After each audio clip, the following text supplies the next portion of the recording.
जय माता की। आपको हमारे चैनल शर्मा ऑफिशियल भक्ति में स्वागत है। सुने मौनी अमावस्या की व्रत कथा, जानने किस वजह से इस दिन रहा जाता है मौन। ऐसा कहा जाता है कि मौनी अमावस्या के दिन गंगा जल अमृत में बदल जाता है। इस दिन अगर आप व्रत रख रहे हैं तो प्रातः उठकर सबसे पहले स्नान करें और फिर भगवान विष्णु और भगवान शिव की पूजा करें। साथ ही मौन अमावस्या की व्रत कथा सुनें। पौराणिक कथाओं के अनुसार मौनी अमावस्या के दिन मनु ऋषि का जन्म हुआ था।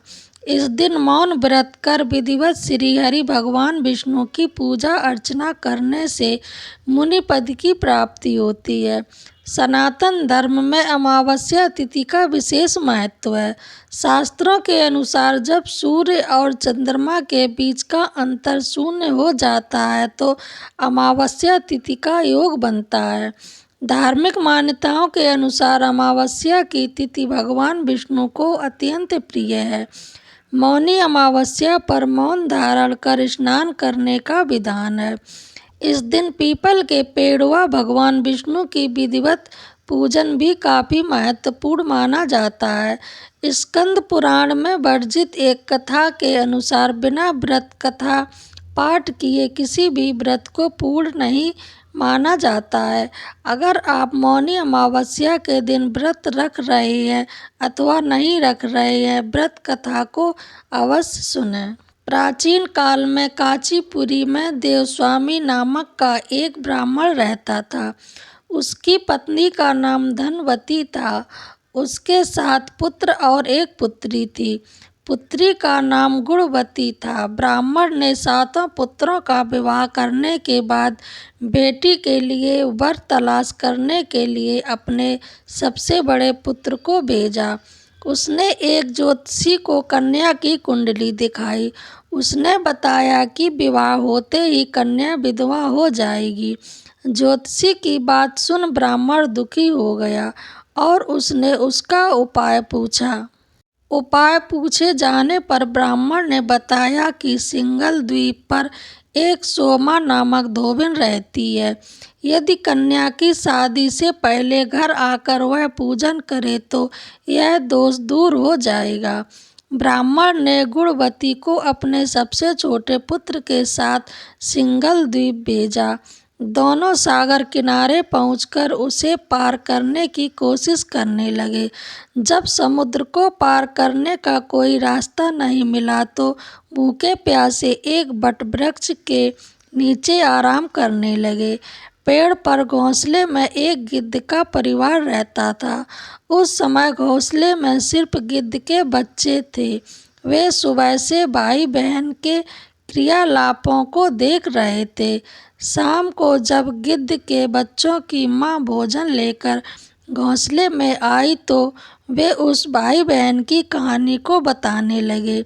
उनकी बात सुनकर गिद्ध की माँ को नीचे बैठे भाई बहन पर काफी दया आई और बच्चों को आश्वासन दिया कि वह उनकी समस्या का समाधान करेंगी।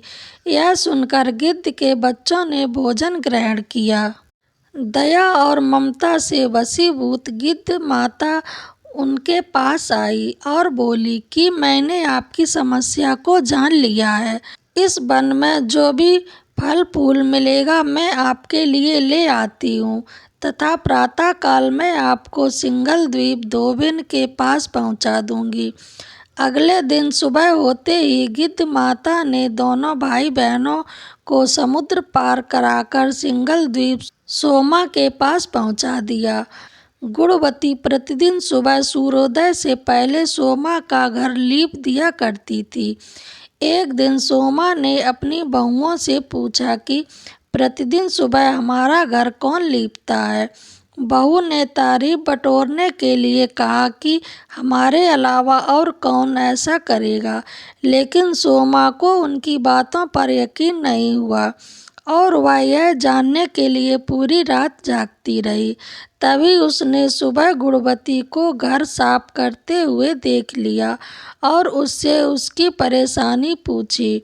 गुणवती ने अपनी परेशानी बताई, जिसे सुन सोमा चिंतित हो गई और उसके घर जाकर पूजा पाठ करने के लिए तैयार हो गई।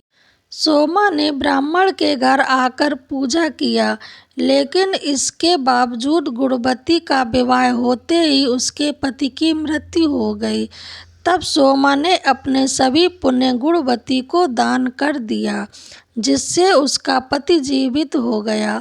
लेकिन पुण्यों की कमी से सोमा के पति और बेटे की मृत्यु हो गई। सोमा ने सिंघल द्वीप लौटते हुए रास्ते में पीपल वृक्ष की छाया में विष्णु जी का पूजन कर 108 बार पीपल की परिक्रमा की। इसके पुण्य प्राप्त से परिवार के सभी सदस्य जीवित हो उठे।